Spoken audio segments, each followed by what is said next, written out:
What if the best tomato you've ever tasted didn't come from an expensive store, but from a set of forgotten secrets?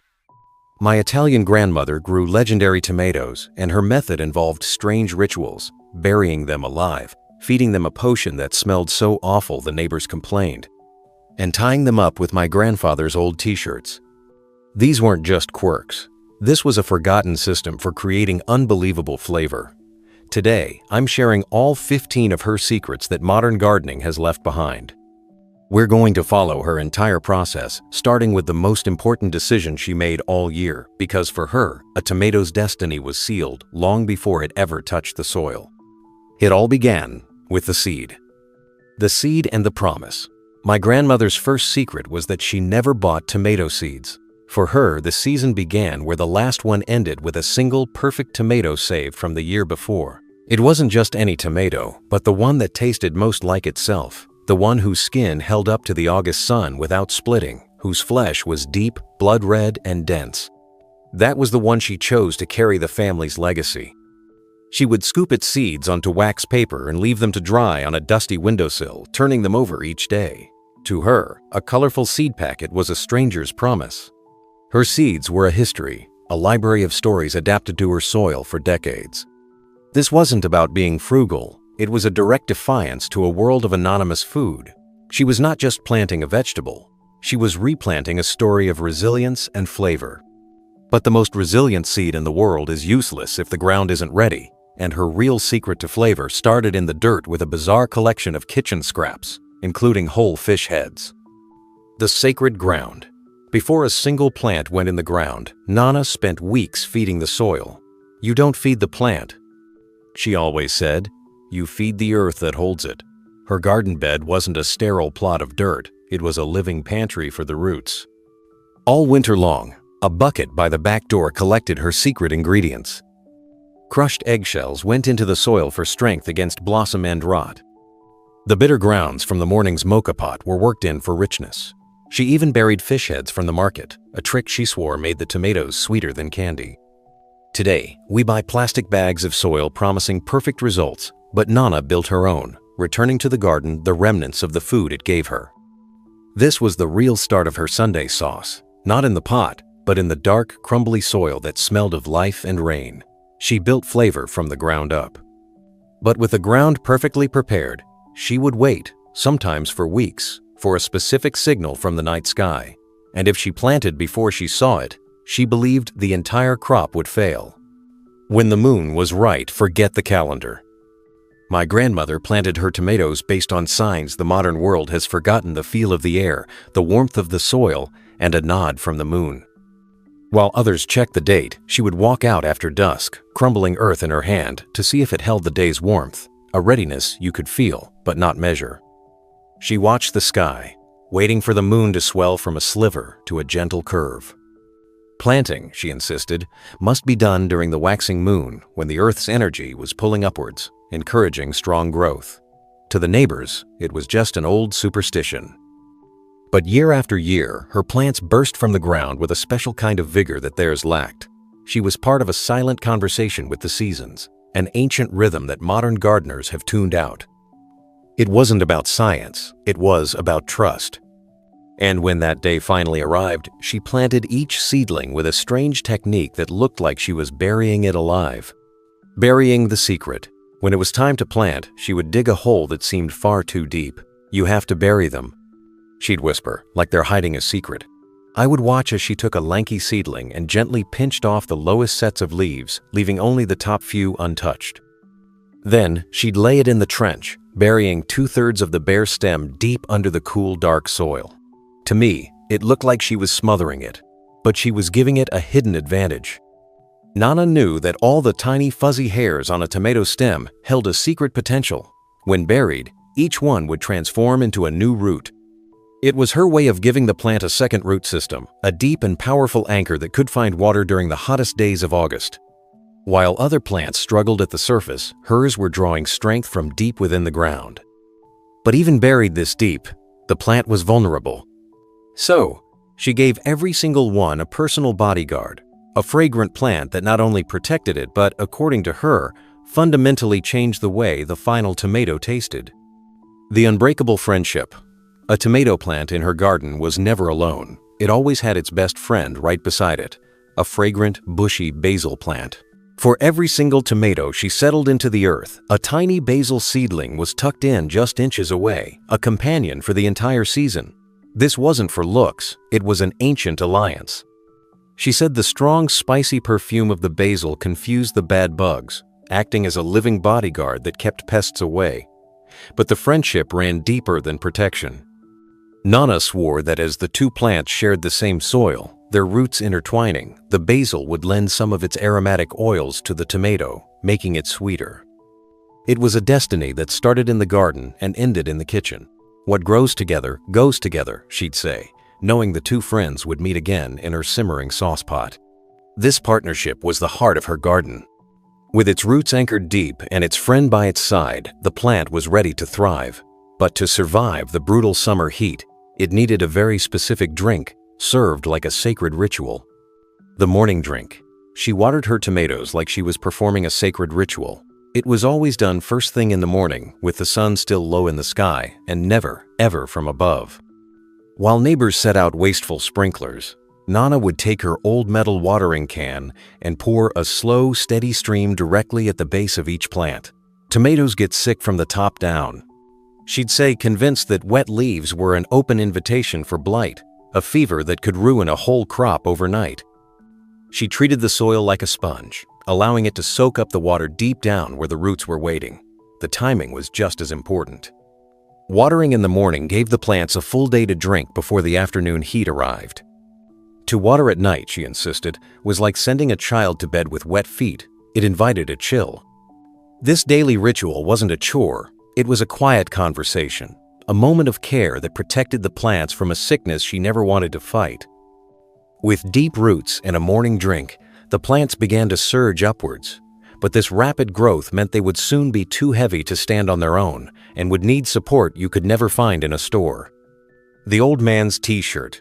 You wouldn't find flimsy wire cages in her garden.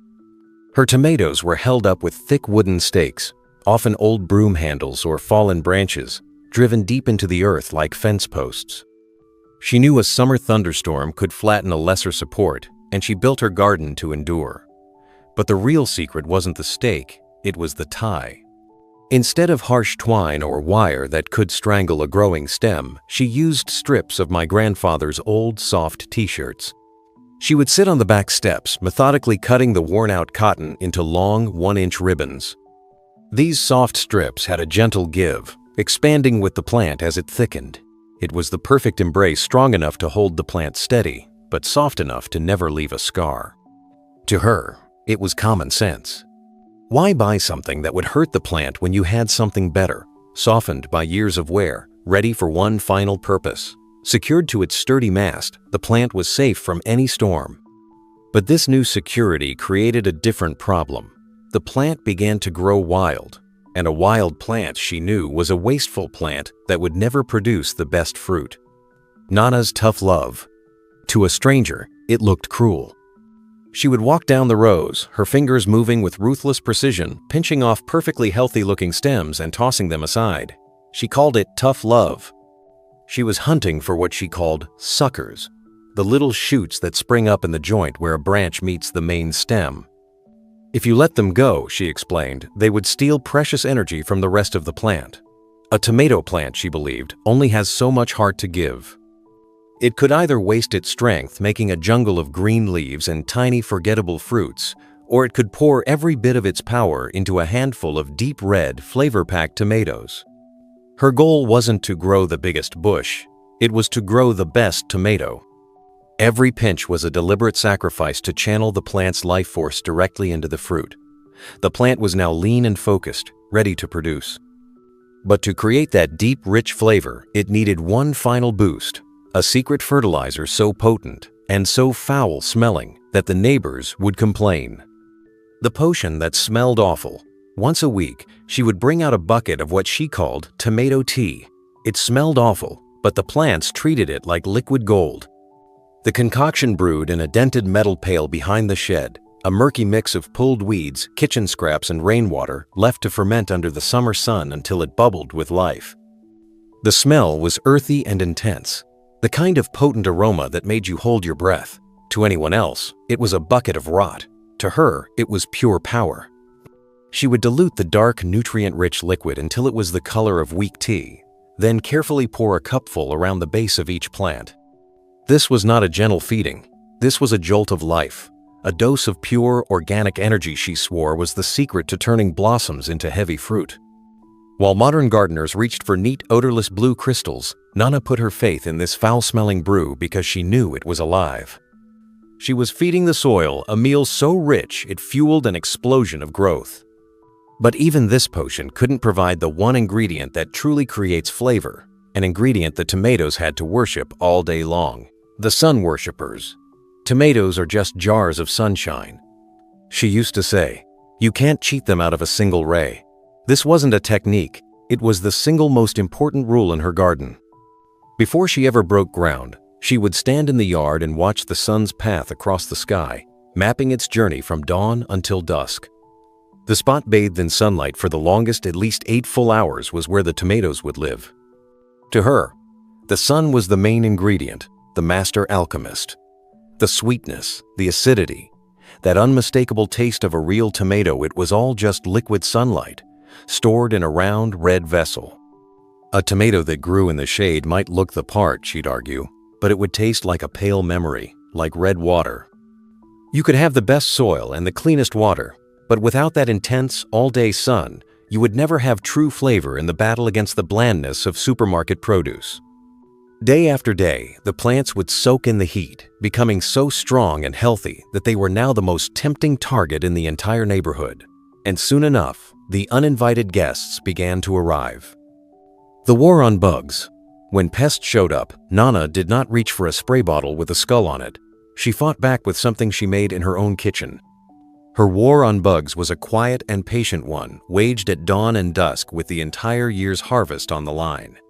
Every morning, she would walk the rows, her sharp eyes scanning the undersides of leaves. Her first line of defense was her own 2 hands. If a fat green hornworm was chewing on her treasure, she would simply pluck it off and drop it into a can of soapy water. For the smaller invaders, she had her own potent repellent. She would crush cloves of garlic and spicy peppers from her garden, letting them steep in water overnight. The next day, she would strain the fiery liquid into a bottle and spray a fine mist over the plants. It was not a poison, it was a warning. Her logic was simple and absolute. You do not put poison on the food you are going to feed your family. Her methods took time, but she was protecting more than just her plants. She was protecting her principles. Her gentle war was won not with chemicals, but with care, and under the sun, the first green tomatoes began to blush. But for her, the color was only half the story. The real sign of readiness couldn't be seen at all. The sniff test. She never decided a tomato was ready with her eyes. The final judgment was always made with her nose. While I would hunt for the reddest fruit, she would move slowly, pausing at a tomato glowing in the sunday. She would cup it gently, lean in close, and take a deep breath, smelling the spot right where the stem joined the fruit. She was searching for a specific perfume, that deep, earthy, and sweet fragrance that a tomato only releases at its absolute peak of ripeness.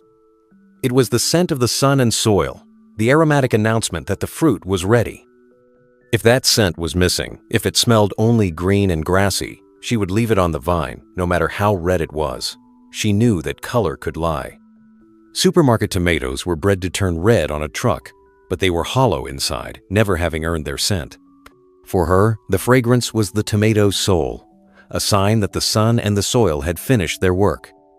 The tomato was telling her it was ready, and she was wise enough to listen. Her basket would fill with only the most fragrant jewels, but back in the kitchen, she never reached for the prettiest ones first. She always started with the ones the grocery store would have thrown away. The beauty of the ugly fruit. The first tomatoes she always chose for the sauce were the ugly ones. They were the ones that were cracked, scarred, or shaped like anything but a perfect sphere. While I would hunt for the flawless, ruby red globes, she would reach for the lumpy, misshapen ones that looked like they had a story to tell. She loved the ones with fine cracks radiating from the stem, what she called sugar splits. To her, these were not flaws, they were badges of honor. A crack, she explained with a smile, was a sign that the fruit inside was so full of sweetness and summer rain that its own skin could not contain the flavor. We have been taught by the grocery store to value perfect symmetry and waxy, blemish-free skin. But Nana knew that in the search for cosmetic perfection, taste is almost always the first thing sacrificed. Those uniform tomatoes were bred for travel, not for taste. Her ugly tomatoes, the heirlooms with the strange shapes and scandalous scars, were always the heaviest, the juiciest, and the most intensely flavored of the entire harvest. She taught me to see past the imperfections and search for the character hiding within. And it was from these same ugly, treasured fruits that she would perform the final, most vital act of the season. Saving the bloodline after the best tomato was eaten, the work was not over. The seeds from that ugly, perfect fruit were scooped out and placed in a small glass jar with a splash of water, beginning a strange and vital process on the kitchen windowsill. For 3 or 4 days, the seeds would sit and ferment. A fuzzy layer of mold would form on the surface, a sight that seemed wrong, but she knew it was essential, a kind of natural magic. This process was breaking down the gelatinous coating around each seed, the very thing that prevented it from sprouting inside the wet, acidic tomato. After a few days, she would hold the jar up to the light, nod, and rinse them carefully in a fine mesh sieve, washing away the pulp and any seeds that floated, the ones that had no life in them. The heavy, viable seeds that remained, the ones that sank to the bottom, were the chosen ones. They were spread on a paper towel to dry completely for a week. This was more than just saving seeds. It was saving a bloodline. It was a ritual that ensured this specific tomato, with its unique flavor shaped by her soil and her care, would carry on through the winter and be born again in the spring. The taste of Sunday. In the end, we did not grow tomatoes just to grow tomatoes. We grew them for one reason: the bubbling pot of sauce that filled the entire house with its aroma every Sunday and brought the family to the table. Every single step of the long journey, every decision made from winter through fall, led to this single pot. The saved seed, the sacred ground, the patient watering, the tough love, and the war on bugs, it was all for this. It was for the smell of garlic and basil hitting hot olive oil, and the deep, sweet flavor of tomatoes that had been warmed by months of pure sunshine. That sauce was the taste of summer, the taste of patience, the taste of home. It was the reason for everything. The real harvest was not the basket of tomatoes, but the family gathered around the table, laughing and talking, bound together by a meal that had started as a tiny seed months earlier. This was her legacy. It was not just in the seeds she saved in a dusty envelope, but in the memories she created in our hearts. She taught me how to grow tomatoes, yes. But what she was really teaching me was how to cultivate a family, and that is a flavor that never, ever fades. These secrets offer more than just a better tomato. They offer a taste of history and a connection to family. It's a reminder that the richest flavors aren't found on a shelf, but are cultivated through patience, tradition, and love. Thank you for watching.